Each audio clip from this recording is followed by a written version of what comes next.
The Galactic Concord had ruled the stars for 12,000 years. 5 ancient races controlled everything. The tall with their 6 eyes and skin, the insect-like with their hive mind and endless hunger for power, the crystal beings called who glowed with inner light, the water-dwelling who moved like living oceans, and the mysterious whose bodies flickered with colors no other race could understand. Together they commanded 300 billion lives across 9 spiral arms of their galaxy. They believed they knew everything. They believed they were alone in their greatness. They were wrong. Commander Daniel Hayes gripped his chair as the USS Resolute shook like a toy in a storm. Red lights flashed across every screen. Alarms screamed through the metal walls. One moment they had been doing a simple patrol near Saturn. The next moment reality had torn itself apart around them. The experimental faster-than-light drive had done something nobody expected. It had worked, but it had worked too well. When the shaking stopped and the lights returned to normal, Hayes looked at the main and felt his blood turn cold. 3 suns burned in the darkness ahead. They formed a perfect triangle. That was impossible. No natural star system looked like that. Around a nearby planet, massive stations floated in orbit. Their designs were nothing like anything humans had ever built. And coming toward the Resolute at high speed were 17 ships that were clearly not from Earth. Lieutenant Price sat at her communications station. Her face had gone pale.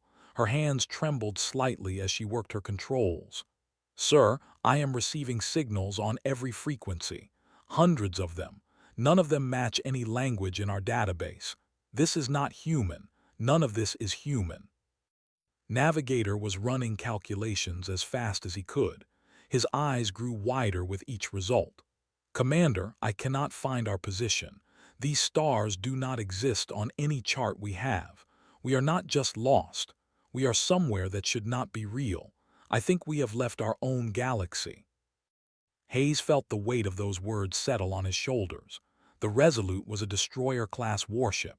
She carried that could punch holes through asteroids. She had nuclear missiles that could crack moons. She had new energy weapons that were still classified. But she was built to fight human enemies. She was built to patrol human space. She was not built for this. Her crew of 247 souls had signed up to serve their country. Now they might never see their country again. They might never see Earth again. On the bridge of his flagship, High Admiral watched the strange vessel through his sensors. He had lived for 600 years. He had commanded fleets that burned worlds. He had never seen anything like this. The alien ship was small. It was barely larger than a diplomatic shuttle. Its technology seemed primitive. It ran on nuclear reactions. The Concord had abandoned such crude power sources 8,000 years ago, but something else clung to the vessel, a distortion in space itself. His sensors could not explain it. His scientists could not explain it, and that made afraid. "Open communications," the High Admiral commanded. His voice was calm, but his 6 eyes never left the strange ship. "They have entered conquered space without permission. They will explain themselves, or they will die." The message went out in the universal trade language that all conquered species used. Every word was translated into mathematical patterns that any intelligent being should understand. The alien ship received the message, watched his screens. He waited for a response in words. Instead, the aliens sent mathematics, prime numbers in sequence, geometric patterns, the basic ratios that governed physics itself. They were not trying to talk. They were trying to prove they were intelligent. They were trying to prove they could learn. Felt something he had not felt in centuries. Uncertainty. These were not smugglers who had wandered into forbidden space. These were not explorers from some forgotten colony. These were something entirely new. And in the unchanging order of the conquered, new things were the most dangerous things of all. Commander Hayes stood in the center of his bridge and made a choice that would change history. He could try to run, but they had nowhere to run to. He could try to fight, but 17 alien warships surrounded them and more were coming every minute. So he chose a third option. He chose to trust. "Price, stop the math signals. Start sending everything. Our star charts, our periodic table, our history. Send them pictures of Earth. Send them pictures of humans. Send them everything we know about ourselves." Price stared at him. "Sir, that would give them complete information about our species, our weaknesses, our home location." "We are 247 people alone in a galaxy we never knew existed," Hayes replied. "We have no secrets worth keeping. Our only hope is that whoever is out there will see that we mean no harm. Send it all." Ambassador Laura had been aboard the Resolute for a routine transfer to Mars colony. She was a diplomat, trained to negotiate trade agreements and settle minor disputes. Now she stood on an alien bridge and faced the greatest challenge in human history. Working beside her was Chief Petty Officer Drake, the ship's language expert. Together they spent 3 days without sleep. They studied the alien transmissions. They built translation programs. They searched for patterns that would let two completely different species understand each other. On the 3rd day they succeeded. The first clear message from the appeared on the screen. It was simple, it was direct, it asked one question: "What are you?" Thought carefully before she replied. Every word mattered. Every meaning could be misunderstood. She typed her response slowly and checked it twice before sending. "We are humans. We come from a world called Earth in a galaxy you have never seen. We did not mean to come here. We only want to find our way home." Across the Concord, the ruling council gathered in emergency session for the first time in 200 years. The 5 elder races faced a truth they had never imagined. They were not alone, and the strangers at their door had done something that Concord science said was impossible. They had crossed the void between galaxies. The universe had just become much larger and much more frightening. The Concord Council Chamber was the largest structure ever built by intelligent hands. It floated in space between 3 worlds, a sphere of crystal and metal that could hold millions. Today it held only the ruling members of 5 ancient races, and they argued like children fighting over a broken toy. The Hive Queen spoke first. Her voice buzzed through translators like angry wasps. She demanded that the humans be captured and cut apart for study. Their technology must be understood. Their threat must be ended. The collective disagreed. They wanted the humans locked away until proper research could determine their nature. Perhaps in 1,000 years a decision could be made. The Tide Speaker urged caution. Something about the human ship troubled her. Their space-folding technology was crude, but it had done what no conquered drive could do. Crossing between galaxies was supposed to be impossible. They said nothing. They sat in their section of the chamber and glowed with soft colors that meant nothing to the other races. High Admiral received his orders through secure channels. The Council could not agree on a final solution, but they agreed on one thing. The humans must be contained. Their secrets must be learned. They must never be allowed to threaten the established order.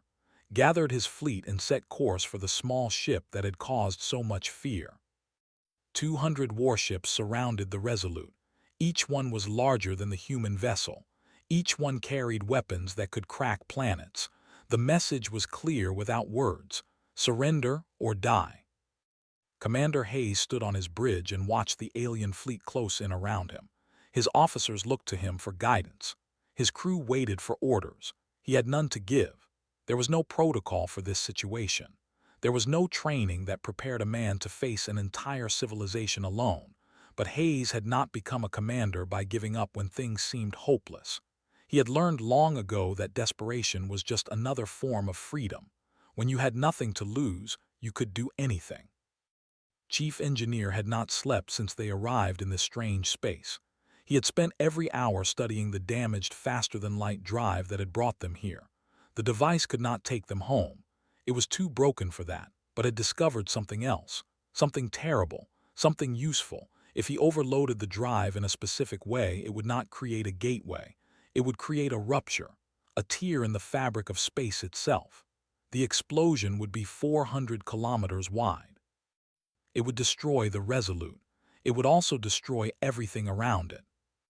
Hayes listened to his engineer's report.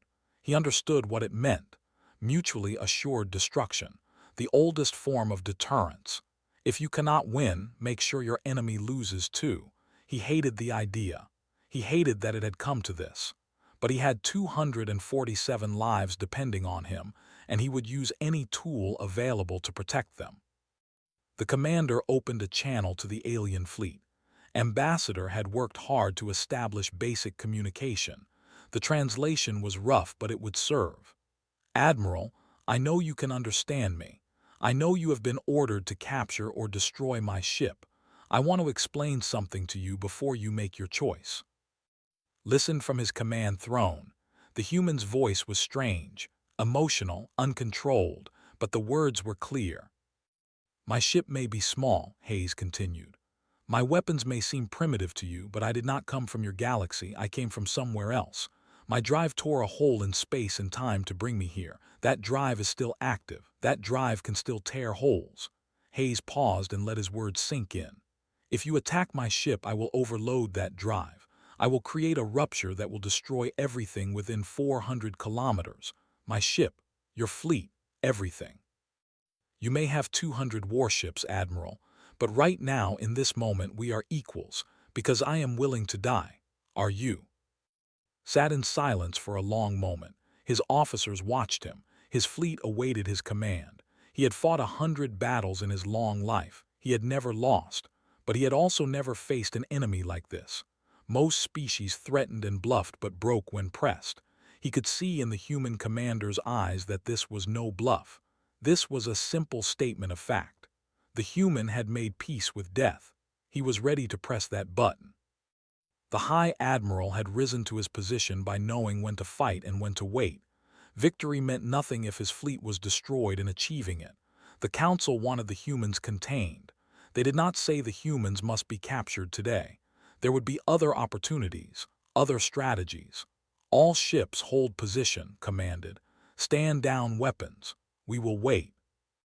Across the Resolute, the crew released breaths they had not known they were holding. Price wiped tears from her eyes, slumped in his chair.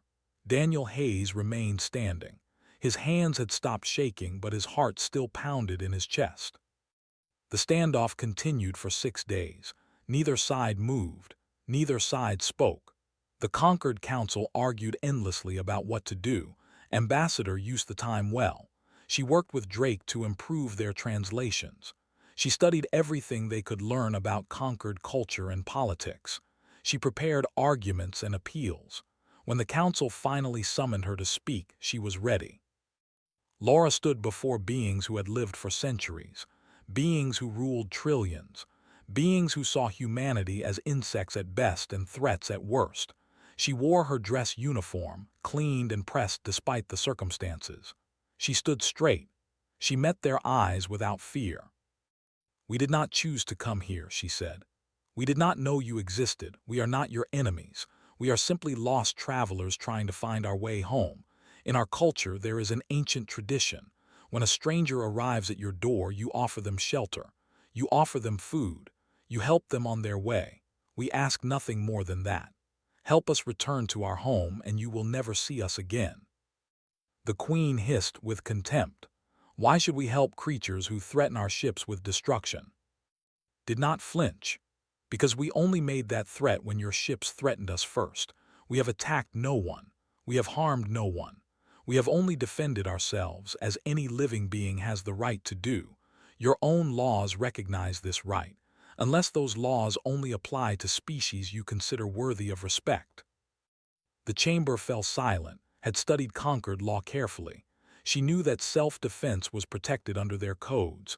She also knew that challenging their honor was a dangerous game, but she had learned something else in her studies. The conquered valued strength. They valued those who stood firm. Weakness invited conquest. Only strength earned respect. They spoke for the first time. Their voice was soft like wind through bells. The human speaks truth. They have broken no laws. They have committed no crimes. They have only survived. The glowing being turned to face the council. Perhaps that is what frightens us most. They should not have survived, but they did. The council granted humanity protected status. It was not friendship. It was not alliance. It was simply a decision to wait and watch. The humans would be studied. Their technology would be examined. Their threat would be assessed. but they would not be destroyed. Not yet. Hayes received the news on his bridge. He closed his eyes for a moment and allowed himself to feel relief. They had survived another day. In this strange universe, that was victory enough. 6 months passed in the alien galaxy. The Resolute was escorted to the Conquered's capital world, a planet of purple oceans and silver mountains where the 5 ruling races kept their seats of power. The human crew became the most studied beings in galactic history. Scientists examined their blood. Linguists recorded their speech. Historians questioned them about Earth's past. Philosophers debated what their existence meant for conquered beliefs. The humans answered every question and cooperated with every test. They had no choice. They were guests in a house where everyone watched their every move. Ambassador spent her days in endless meetings. She negotiated for better quarters for the crew. She argued for access to communication equipment. She fought for small dignities that the conquered did not think to offer. The alien races saw humans as interesting animals, clever perhaps, dangerous possibly, but not equals, never equals, smiled and nodded and kept fighting anyway. Every small victory was proof that humans could adapt. Every successful negotiation showed that they could play the conquered's games. Commander Hayes kept his crew together. Morale was a constant battle. Many of his people had families on Earth, children they might never see again, parents who would never know what happened to their sons and daughters. Hayes organized activities, training exercises, educational sessions about conquered culture, anything to keep minds busy and spirits from breaking. He also kept a secret. Chief Engineer was still working on the drive, still searching for a way home. Hayes did not share this hope with his crew. False hope was then no hope at all. Lieutenant Commander Christopher Blake spent his months studying. The Conquered allowed humans access to their public libraries. Blake read everything he could find about their military, their ships, their weapons, their tactics. What he learned surprised him. The Conquered used plasma-based weapons that fired superheated matter at high speeds. These weapons were powerful against energy shields. They were effective against armored hulls, but they were slow. They followed predictable patterns. And most importantly, they were designed to fight enemies who used similar weapons. The Conquered had not faced a truly different enemy in thousands of years. They had forgotten how to adapt. They never accepted the Council's decision. The Hive Queen believed in power above all else. She believed that humans possessed dangerous technology that must be controlled. She believed that weakness invited chaos. She also believed that she was above the law when it suited her purposes. 3 months after the humans arrived, she made her move. The Resolute was conducting a survey of a nearby star system. The Council had given permission for this mission as a gesture of goodwill. The human ship was gathering data about local space, searching for any clue that might help them find their way home. They were alone. They were far from help. They were exactly where they wanted them. 3 dreadnoughts dropped out of faster-than-light travel and surrounded the Resolute. Each ship was 10 times the size of the human vessel. Each carried enough weapons to destroy a small moon. Their message was simple and direct. Surrender the ship and all technical data, or face immediate destruction. Hayes stood on his bridge and felt cold fury rise in his chest. They had followed every rule. They had respected every law. They had done everything the Conquered asked. And now they were going to die because one race decided the rules did not apply to them. He looked at his crew, Price at communications, at navigation, Christopher Blake at weapons, monitoring the engines. They looked back at him with steady eyes. They had survived so much already. They were not going to surrender now. Blake, Hayes said quietly, "What are our options?" The weapons officer had been waiting for this question. "Sir, I have spent 6 months studying Conquered shields. They are designed to stop plasma weapons. They disperse energy across their entire surface. They are very effective against the threats they were built to face."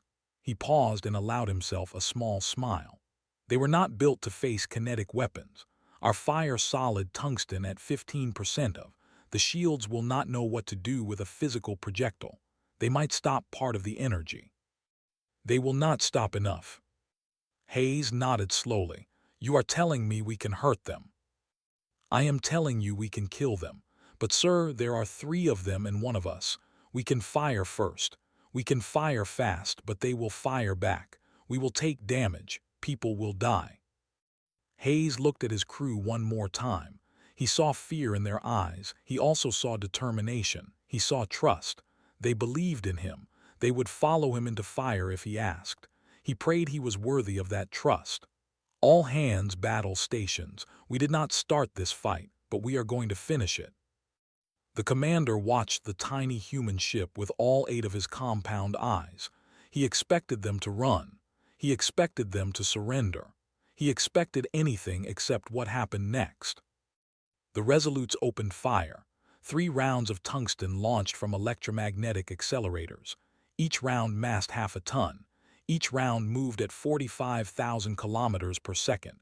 The shields flickered in confusion. They were programmed to counter energy weapons. They tried to disperse the incoming threat across their surface. But there was no energy to disperse. Only mass. Only momentum. Only physics in its and most brutal form. The first round struck the lead dreadnought amidships. The kinetic energy released was equal to several nuclear explosions. Metal vaporized. Atmosphere ignited. The ship broke in half and spun away in pieces. The second dreadnought suffered the same fate 8 seconds later. The third ship turned and ran at maximum speed, broadcasting distress calls on every frequency. The battle had lasted less than a minute. Hayes stood among the debris and wreckage on his. His ship was wounded. 3 decks were leaking atmosphere. 17 crew members were dead. Many more were injured, but they were alive. They had won. Across the Concord, sensors recorded everything. Military analysts watched the footage again and again. 2 dreadnoughts, the pride of their fleet, destroyed by a primitive vessel using weapons that the Concord had dismissed as obsolete ago. The mathematics were undeniable. The implications were terrifying. Human kinetic weapons ignored Concord shields. Human kinetic weapons could not be stopped by any defense currently in service. The tiny ship from nowhere had just proven that the entire Concord military was vulnerable. The balance of power did not merely shift. It shattered into 1,000 pieces, and nothing would ever be the same again. High Admiral received the battle reports in his private quarters. He watched the footage 17 times. He studied every angle, every sensor reading, every moment of the brief and brutal fight. Then he sat in silence for a long time and thought about the future. The Concord had ruled through strength for 12,000 years. They had believed their technology was supreme. They had believed no enemy could challenge them. One small ship had proven them wrong. If humans could do this, what else might be possible? What other threats might exist that the Concord had never imagined? For the first time in his long life, felt not just fear but something more troubling. He felt doubt. The demanded blood. Their ambassadors flooded the council chamber with accusations and threats. Humans had committed an act of war, they screamed. Humans had murdered soldiers without provocation. The council must authorize their immediate destruction. The Hive Queen herself appeared on transmission screens, her mandibles clicking with rage as she called for vengeance. Ambassador Laura stood in the center of the great chamber and waited for the noise to stop. She was tired. She had not slept in 3 days. She had been preparing for this moment since the first ship exploded. She knew that everything depended on what happened in the next few hours. If she failed, her people would die. If she succeeded, they might yet find their way home. The High Speaker called for order. The chamber slowly fell silent. 5 races watched the small human woman with expressions ranging from contempt to curiosity, straightened her uniform and began to speak. The claim we attacked without provocation. This is a lie. Their dreadnoughts surrounded our vessel during a lawful survey mission. They demanded we surrender our ship and all our knowledge. They threatened to destroy us if we refused. We have the transmission logs. We have the sensor recordings. Every member of this council can verify the truth. The ambassador interrupted with a harsh buzzing sound. The humans possessed dangerous technology. We had a right to secure it for the safety of all conquered species. Turn to face the directly. By what authority? Show me the council resolution that authorized your attack. Show me the legal finding that permitted you to threaten a protected species with destruction. Show me anything that justifies what your ships did. The ambassador had no answer. There was no authorization. The Hive Queen had acted alone, believing that victory would silence any questions. She had not anticipated defeat. We defended ourselves, continued, her voice rising. Your own laws recognize the right of self-defense. Your own codes protect those who fight to survive. Or do those laws only apply to species the conquered considers worthy? She let the question hang in the air. If the answer is yes, then say so plainly. Tell us that your laws are only for the powerful. Tell us that the weak have no rights. At least then we will know where we stand. The chamber stirred with uncomfortable movement, had struck at the heart of conquered identity. For 12,000 years they had claimed to rule through law and wisdom. They had told themselves they were just. They had believed they were fair. Now a primitive creature was forcing them to examine whether those beliefs were true. The spoke. Their representative rose from the shadowed section where their kind always sat. Colors rippled across their translucent form like thoughts made visible. The human speaks difficult truths. We must address them honestly. Every eye turned to the. They rarely spoke in council. They rarely involved themselves in the arguments of other races. When they chose to speak, it meant something important. For 12,000 years, the conquered has maintained order through technological supremacy. We have told ourselves that our power justified our rule, that we were the pinnacle of achievement, that nothing in the universe could challenge us. The colors shifted to deep violet, a shade that indicated profound concern. A single primitive vessel has proven that belief false. The ambassador tried to interrupt, but the continued without pause. The humans did not defeat our shields through superior technology. They defeated our shields through different thinking. They did not try to overpower our weapons. They built weapons we never imagined we would need to defend against. They succeeded because they thought in ways we had forgotten how to think. The chamber was completely silent now. The turned slowly, addressing all 5 races. The question before us is not whether to punish the humans. The question is whether we can adapt to a universe where our assumptions are no longer true. If humans can do this, what might others do? What threats have we overlooked in our certainty? What dangers have we failed to prepare for because we believed ourselves invincible? The collective flickered with agitated light. The shifted in their water-filled chambers. The exchanged glances with their many eyes. Even the fell silent. The council recessed without reaching a decision. But the words had already begun their work. In corridors and communication networks across the conquered, the speech spread like fire. Young members of every species began asking questions that had been forbidden for. Why had innovation stopped? Why did they use the same technologies their ancestors had used thousands of years ago? What else might be possible if they simply tried something new? Commander Hayes received a message through unofficial channels. It came from a source inside the military. The sender had taken great risks to contact him. The message contained technical specifications for conquered shield technology, detailed and complete. It also contained a note. Your weapons worked because we forgot to imagine them.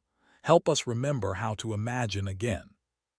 Hayes shared the message with his senior officers. They gathered in his quarters to discuss what it meant, studied the shield specifications with growing excitement.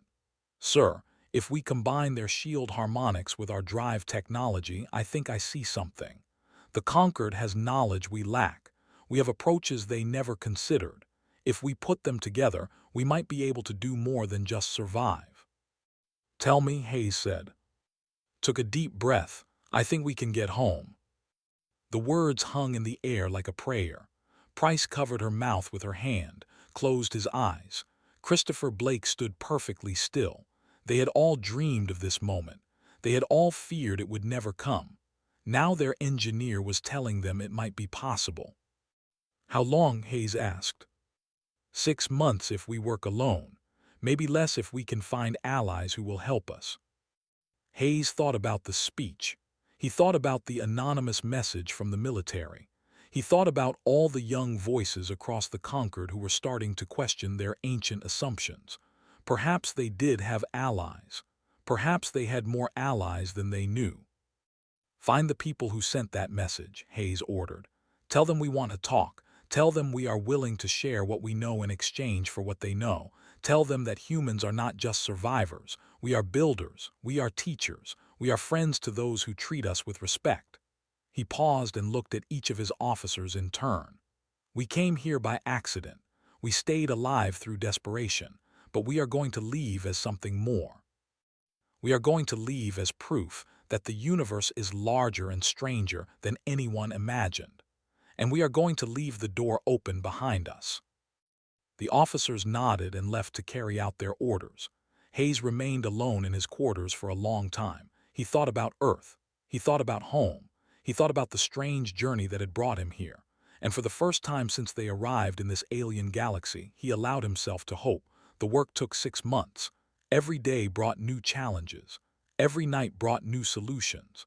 Chief Engineer led a team unlike anything the galaxy had ever seen. Human engineers worked beside scientists. Mathematicians shared equations with Earth-born physicists. Theorists offered perspectives that no other race had considered. Together they built something that belonged to no single species. Together they built a door between galaxies. The Concord Council never formally approved the project. They also never formally opposed it. They had been isolated and sanctioned for their attack on the Resolute. Their Hive Queen had lost the support of her own children, who no longer believed that conquest was the only path to power. The old ways were crumbling. Young whispered about cooperation instead of domination. Young demanded reforms that their elders could not understand. Young experimented with new technologies that had been forbidden for 8,000 years. The humans had not caused these changes, but they had shown that change was possible. Sometimes that was enough. Commander Hayes watched his crew prepare for the journey home. They had started with 247 souls. 17 had died in the battle with the. Another 3 had died in accidents during the long months of work. Their bodies had been buried in conquered space, the first humans to rest beneath alien stars. Hayes had spoken at each funeral.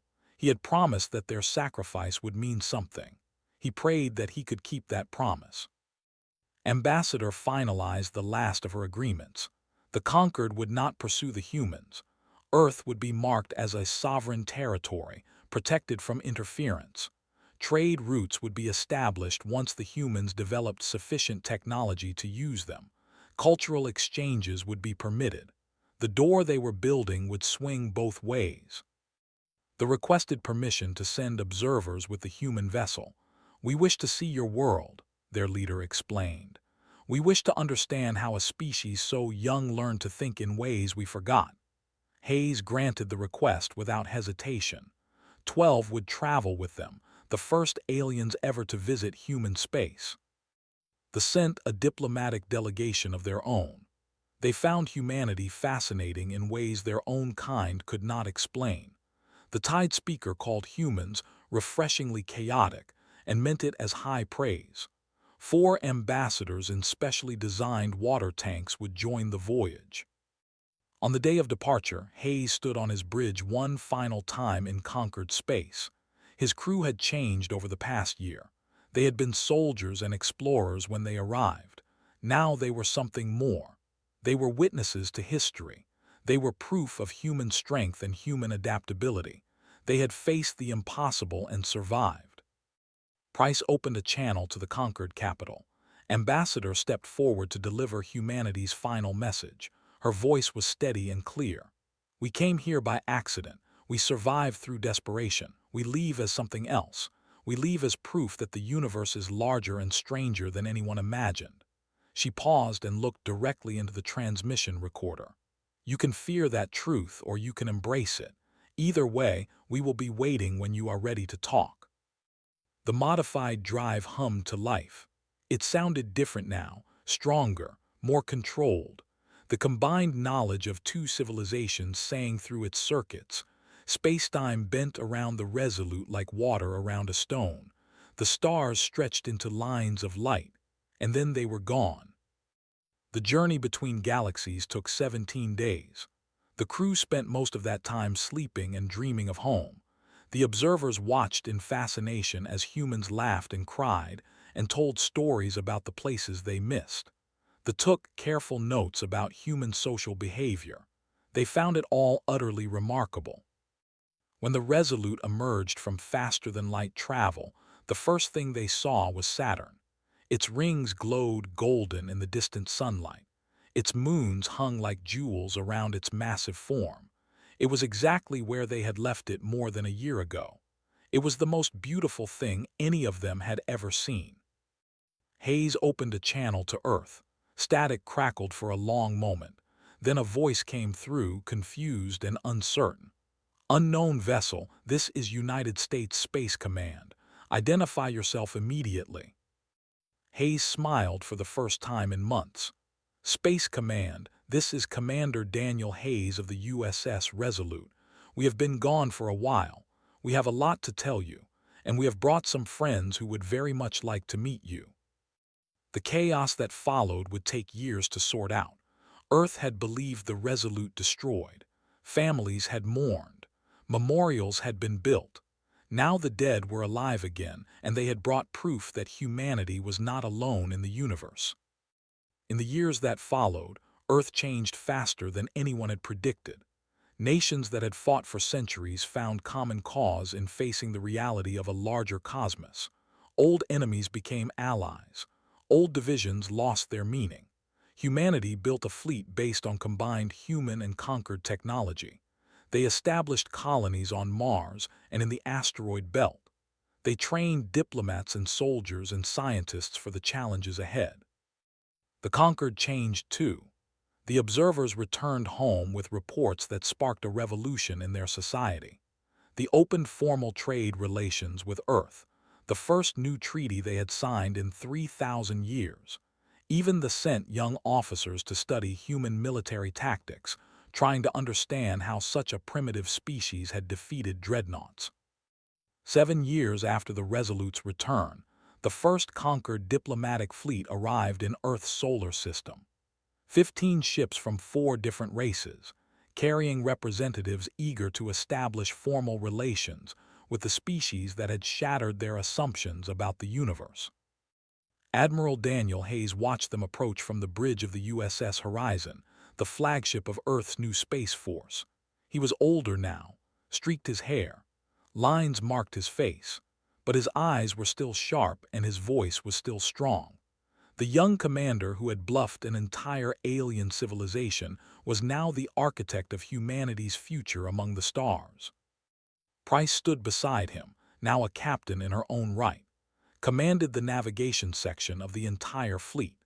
Christopher Blake had designed the new generation of weapons that defended humanity's borders, was building experimental drives that might one day let humans explore the conquered galaxy as tourists rather than refugees.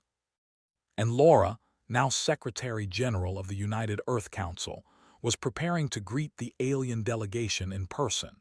She had spent 7 years building the relationships that made this moment possible. She had learned a dozen alien languages. She had studied 100 different cultures. She had never stopped believing that understanding was possible between species, no matter how different they seemed. The conquered ships took up formation around Earth. Their weapons were powered down. Their shields were lowered.